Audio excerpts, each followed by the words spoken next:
understanding hard choices in this way uncovers something about ourselves we didn't know. Each of us has the power to create reasons. Imagine a world in which every choice you face is an easy choice. That is, there's always a best alternative. If there's a best alternative, then that's the one you should choose, because part of being rational is doing the better thing rather than the worst thing, choosing what you have most reason to choose. In such a world, we'd have most reason to wear black socks instead of pink socks, to eat cereal instead of donuts, to live in the city rather than the country, to marry Betty instead of Lolita. A world full of only easy choices would enslave us to reasons.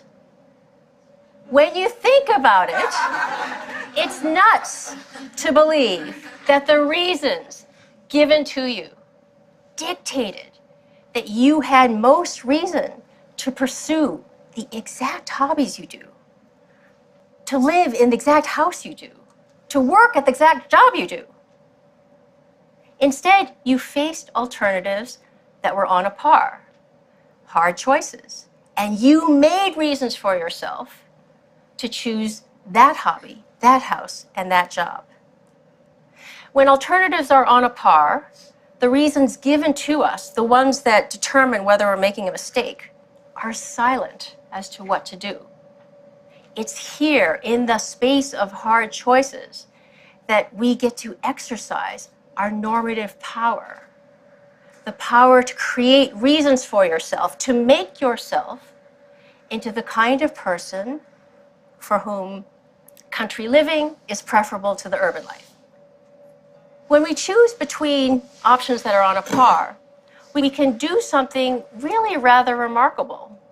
We can put our very selves behind an option. Here's where I stand. Here's who I am. I'm for banking. I'm for chocolate donuts. This response in hard choices is a rational response, but it's not dictated by reasons given to us. Rather, it's supported by reasons created by us. When we create reasons for ourselves to become this kind of person rather than that, we wholeheartedly become the people that we are. We might say that we become the authors of our own lives. So when we face hard choices, we shouldn't beat our head against a wall trying to figure out which alternative is better. There is no best alternative. Instead of looking for reasons out there, we should be looking for reasons in here. Who am I to be?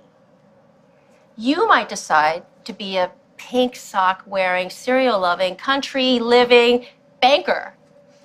And I might decide to be a black sock wearing, urban donut loving artist. What we do in hard choices is very much up to each of us. Now, people who don't exercise their normative powers in hard choices are drifters. We all know people like that. I drifted into being a lawyer. I didn't put my agency behind lawyering. I wasn't for lawyering. Drifters allow the world to write the story of their lives. They let mechanisms of reward and punishment, pats on the head, fear, the easiness of an option, to determine what they do. So the lesson of hard choices: reflect on what you can put your agency behind, on what you can be for, and through hard choices, become that person. Far from being sources of agony and dread, hard choices are precious opportunities for us to celebrate what is special about the human condition, that the reasons that govern our choices as correct or incorrect sometimes run out. And it is here in the space of hard choices that we have the power to create reasons for ourselves to become the distinctive people that we are. And that's why hard choices are not a curse, but a godsend. Thank you.